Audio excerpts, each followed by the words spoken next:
Good morning, this is Dwayne, and today we're going to take a look at extended chords. What are extended chords and what do we do with them? An extended chord is any chord that is greater than an octave, okay?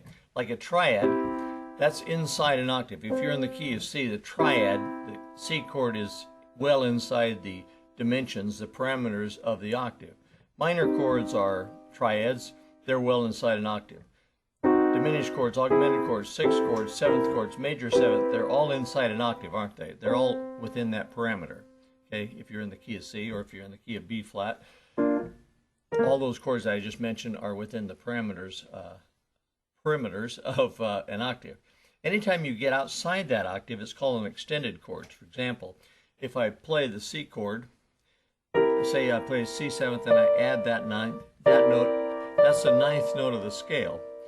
And it almost always includes the seventh or the major seventh, okay? But in any case, that's the extension. That's extended because it's greater than an octave. So let me move down here a little bit. That's a ninth, that's an 11th, that's a raised 11th, that's a 13th, okay? So any chord that's greater than an octave is called an extended chord. Now, how do you use them? Well, you usually use them inverted. It's hard to use them in with the root on the bottom, although you can do it if you use two hands. That's C ninth, okay? That's C 11th if I leave the third out. That's C 13th if I leave out the root and the fifth, okay? I mean the third and the fifth, okay? So you don't usually find them that way, but quite often in jazz you hear that kind of sound. Listen to this.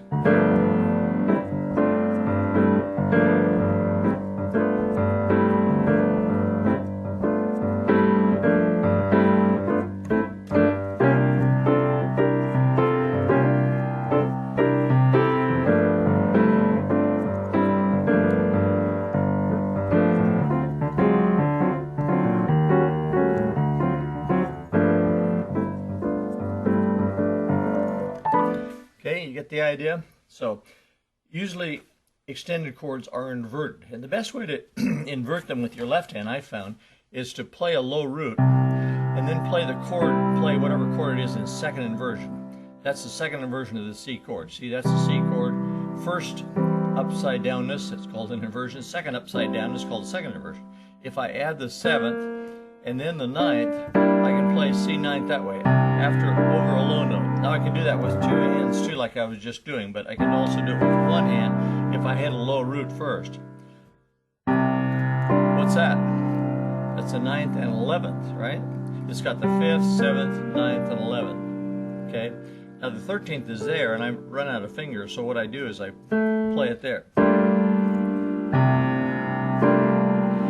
You usually don't hear those complex chords except in jazz. Now, of course, in classical music you do, but in fusion music you do, such as Michael McDonald and Donald Fagen and people like that. They use, and even Paul Simon uses extended chords like that. Anyway, that's the definition of extended chords. Anything outside the perimeters of an octave give you an extended chord. So that's it for today.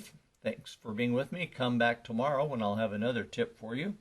And if you haven't already signed up for my newsletter, free newsletter on chords and chord progressions, go on over to playpiano.com and do that. It's a lot of fun stuff over there. So we'll see you soon. Bye-bye for now.